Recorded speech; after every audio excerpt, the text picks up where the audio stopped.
Alright, ladies and gentlemen, so in the previous videos we started to dive into the fundamental theorem of calculus. We've used it a little bit in application as well too, kind of talking about some of the basics behind it all.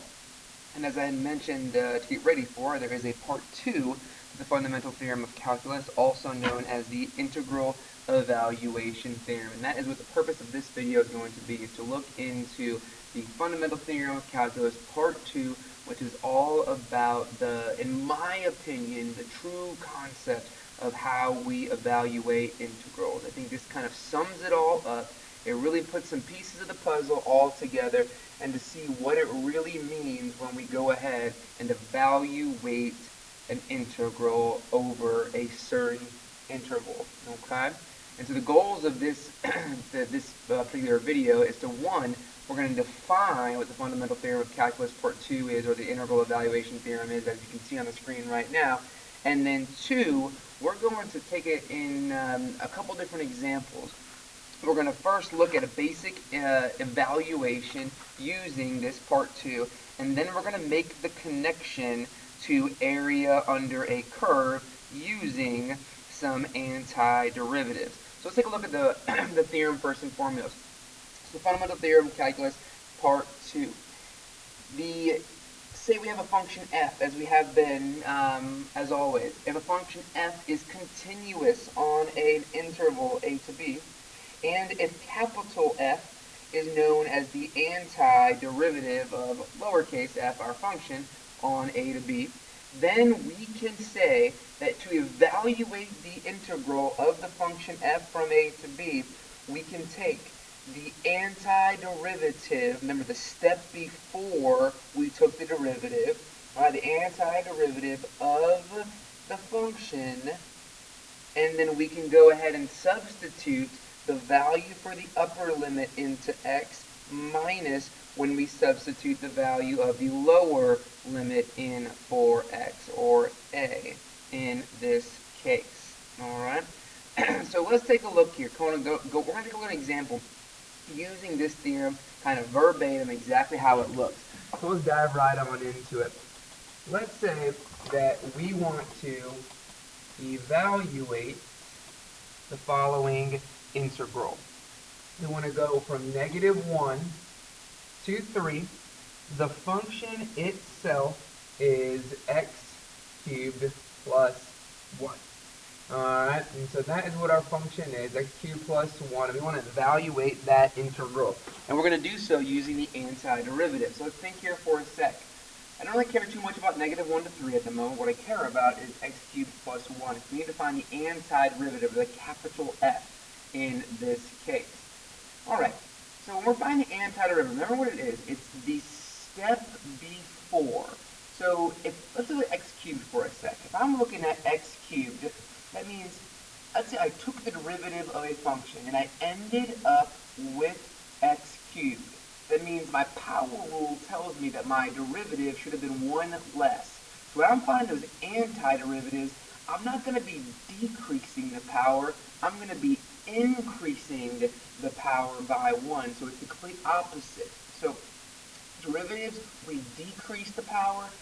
Integrals, or antiderivatives, we are going to increase the power. Alright? And so what I'm going to do is I'm going to increase the power of x cubed. That's going to be becoming x to the 4th. And so this is really going to be x to the 4th. But hold on, okay? Remember, when I brought down the 4, there could have been something in front. So the rule of thumb is you are going to increase the power and then divide it by the power number as well. Because according to my original x cubed, that means I brought the 4 down and then I multiplied it by something that gave me 1. Well, that something is 1 over 4. And so really, this is going to be 1/4, or x to the 4th over 4, however you really want to write it. Okay, now let's think about the other side. We still have the 1 constant. Well, think about when you take a derivative and you end up with 1. The only thing that was there before was x. So we will take x and then we will divide it by the new power. Well, the new power is just 1. So this is really equals 1 over 4 x to the 4th plus 1. And what you can see a lot is we write now with this new evaluation, we'll write 1 over 4 times x to the fourth plus x. And now this gets evaluated from -1 to 3. So here's how we go ahead and say this. Well, now this is going to be antiderivative of 3 minus the antiderivative of -1. Well, in our case, that's 1 over 4 times 3 to the 4th power plus 3, all minus, let's put these in parentheses here, all minus 1 over 4 times -1 to the 4th plus a -1. All right, so we basically just took our upper limit, threw it in for x, taken our lower limit, throwing it in for x. So we have 1 over 4, that's 81 over 4, plus 3 minus 1 over 4 minus 1 here. And so we're really looking at 81 over 4 plus 3 minus positive, that becomes 1 over 4, and then that's being minus 1. 81 over 4 plus 3, 24. I'll come on out to 24 when it is all said and done. Alright? So when we simplify that down, we can see the evaluation of the integral that we just found has a value of 24. Okay? So there's a basic example of how we can show the antiderivative as a means of evaluating an integral. Now let's take a look at one more example. The other example I want to look at for this particular video is I want to show the connection between area and the use of antiderivatives. So let's say our problem says find the area of the region between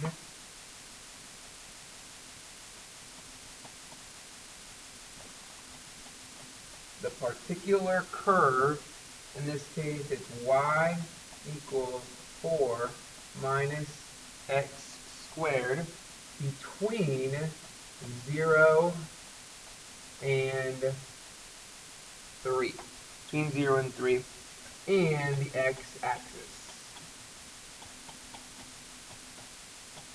Alright, so the question says find the area of the region between the curve 4 minus x squared and the x-axis over the particular interval that we are dealing with from 0 on to 3. Alright, so you got to think about what's happening here first and foremost. Is we're going to have to kind of think to ourselves as to what we're looking at. So 4 minus x squared, if you want to do a quick little graph of the function specifically, you're going to get something from 0 to 3 specifically. Let me change colors here. You'll have your y and your x-axis. Let's say 1 is here, 2 is here, 3 is here. And then you'll have your value of 4 where it's going to start on off with. And so what we're going to end up seeing is a graph that looks something of the nature like this, with a little bit of a upside down parabola look to it. And so basically we need to find in between here and then in between here. And so that's really what we were looking for when we were finding the area of the region between the following curve and the x-axis in here. And so the curve's going to cross the x-axis, so we know that x is going to equal 2.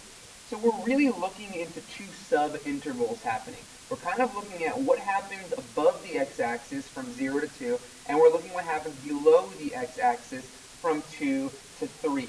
So let's kind of separate this out a little bit, because this kind of goes back to our basic rules of integration when we were talking about for areas under the curve.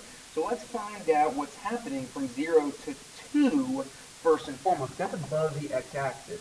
So if I want to integrate from 0 to 2, of 4 minus x squared dx, and then I also want to find out, well, what's underneath the x-axis from 2 on to 3. And so we'll do the exact same function, what's happening from 2 to 3. All right, well, doing our antiderivatives, we're going to see here that this is 4x, all right? So first power, so it'd be 4x divided by 1. Well, that's just going to be 4x. And then for x squared, I'm going to raise the power, so it's going to be to the third power, and then divide that by 3. So this is going to be minus 1/3 x cubed, evaluating from 0 on to 2. And so remember, I'm taking f of the antiderivative f of 2 minus the antiderivative of 0 here. Well, the zeros are going to cancel on out, so I'm really just trying to find antiderivative of 2.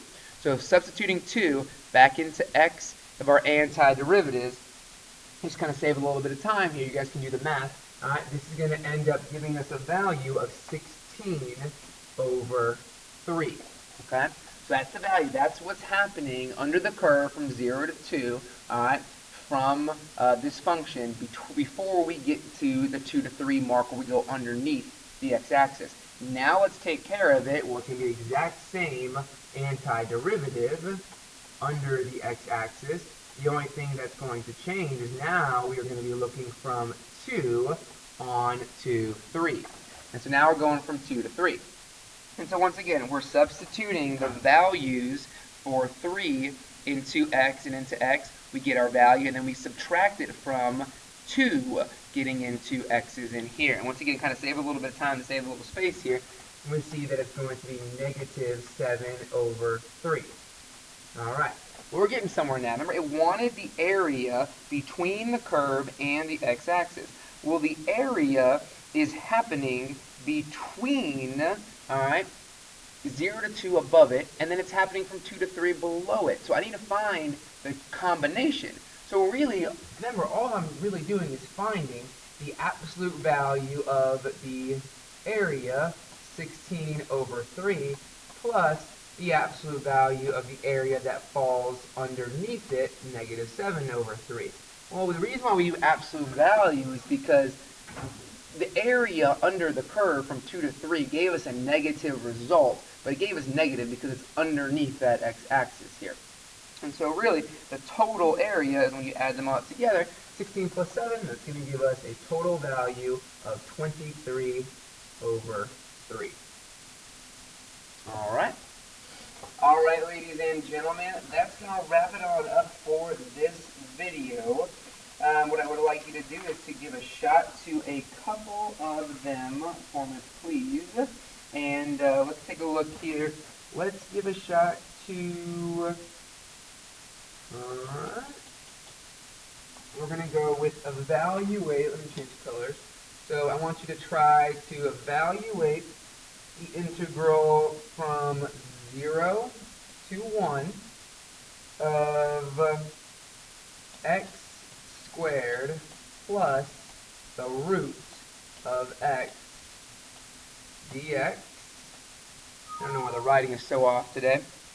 And then see how you come up with your answer. Should end up with 1, and see if you are on the right track there with that. Alright? Alright, ladies and gentlemen, on to the next one.